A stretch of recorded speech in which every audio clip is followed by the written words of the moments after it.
नमस्कार दोस्तों उत्तर प्रदेश के वाराणसी से एक ऐसी खबर सामने आई है जिसे सुनने के बाद हर कोई हैरान है। ये खबर एक लड़की से जुड़ी हुई है। 18 साल की एक लड़की जो नौकरी करती थी, अपने परिवार का खर्च चलाती थी, उसके साथ एक ऐसी दर्दनाक कहानी है, एक ऐसी दर्दनाक दास्तां है जो रोंगटे खड़े कर देती है। उस लड़की के साथ एक एक करके 23 लोगों ने दुष्कर्म किया, बलात्कार किया।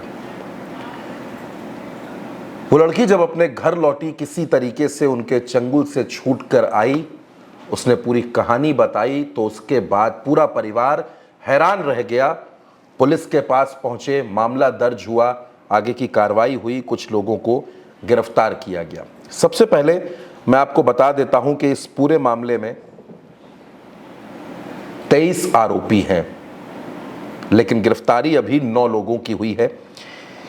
किनकी गिरफ्तारी हुई है मैं पहले आपको वो बता देता हूं, और उसके बाद उस लड़की ने इन दिनों में क्या झेला, क्या क्या बर्दाश्त किया और किस तरीके से उसके साथ हैवानियत की गई, ये भी आपको बताऊंगा।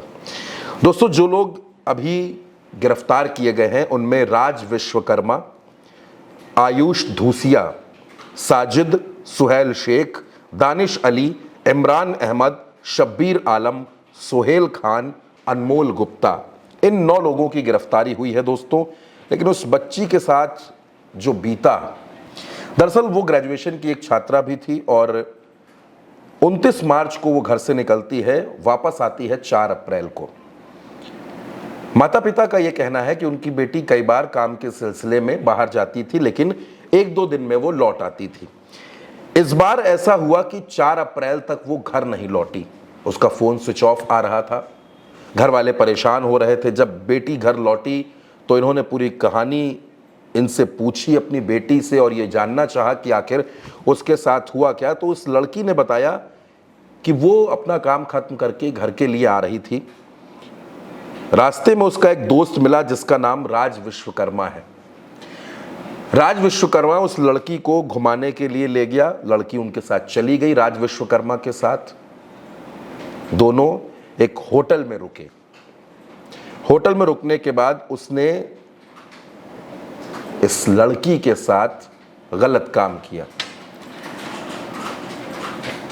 दुष्कर्म करने का वीडियो बना लिया और वीडियो बनाने के बाद जब वो परेशान थी लड़की, लेकिन वो लड़की जब घर जाने लगी तो राज के जानने वाले समीर, आयुष और बाकी कुछ लड़के होटल में आ गए और इन लोगों ने उस लड़की को होटल में ही रोक लिया।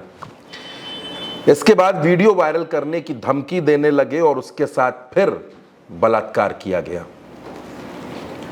मोबाइल छीना जा चुका था, मोबाइल स्विच ऑफ कर दिया गया था। पूरे दिन उस लड़की को उसी होटल में रखा गया। दोस्तों, ये जो लड़के आए थे अगले दिन यानी कि 31 मार्च को इन्होंने अपने दोस्तों सोहेल, अनमोल, दानिश, साजिद और जाहिर को बुलाया।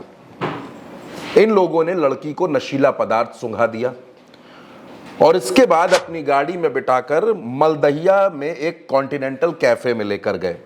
वहां बेहोशी की हालत में एक बार फिर उस लड़की के साथ दुष्कर्म किया गया।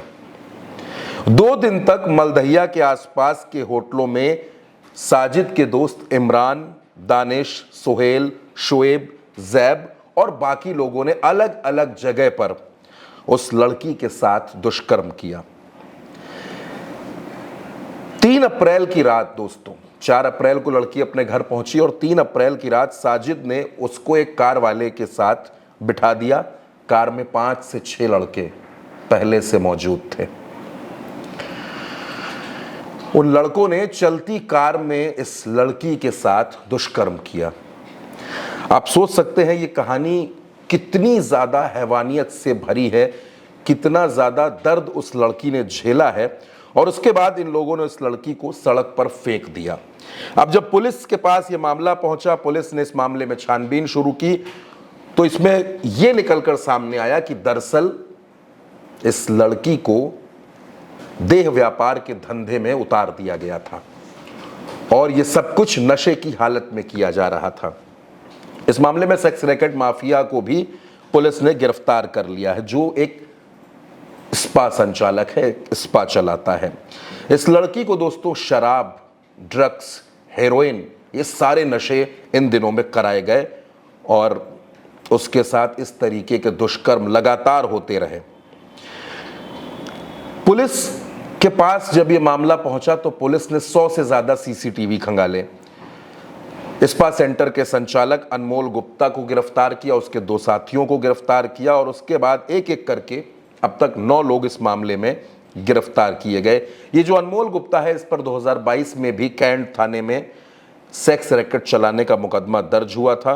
पुलिस का ये कहना है कि ये जो स्पा संचालक है, ये तमाम लोगों के पास इसी तरीके से लड़कियों को भेजा करता था और फिर उनके साथ फिजिकल रिलेशन बनाने का प्रेशर बनाया जाता था। यानी स्पा सेंटर की आड़ में इस तरीके का पूरा काला धंधा चल रहा था।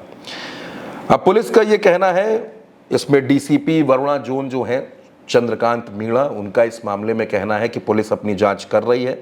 10-12 लोगों को हिरासत में लेकर पूछताछ भी की जा रही है। तमाम एंगल्स पर हम देख रहे हैं और पीड़िता का मेडिकल टेस्ट कराया जा रहा है, उसके बाद धाराएं बढ़ाई जाएंगी। आप सोच सकते हैं दोस्तों, एक लड़की 18 साल की लड़की जो ग्रेजुएशन की स्टूडेंट है, उसके साथ बारी बारी से 23 लोगों ने दुष्कर्म किया। क्या कुछ उस लड़की ने झेला, उसको ड्रग्स, हेरोइन, शराब के नशे में रखा गया। उस लड़की की मानसिक स्थिति, उस लड़की की शारीरिक स्थिति के बारे में जब आप सोचेंगे तो हैरान रह जाएंगे। फिलहाल इस खबर में दोस्तों जो बात निकलकर सामने आई है, पुलिस इस मामले में जल्द ही खुलासा कर सकती है और भी आरोपियों की गिरफ्तारी के लिए लगातार दबिश दी जा रही है। पुलिस का कहना है कि बहुत जल्द सारे आरोपी हमारी गिरफ्त में होंगे।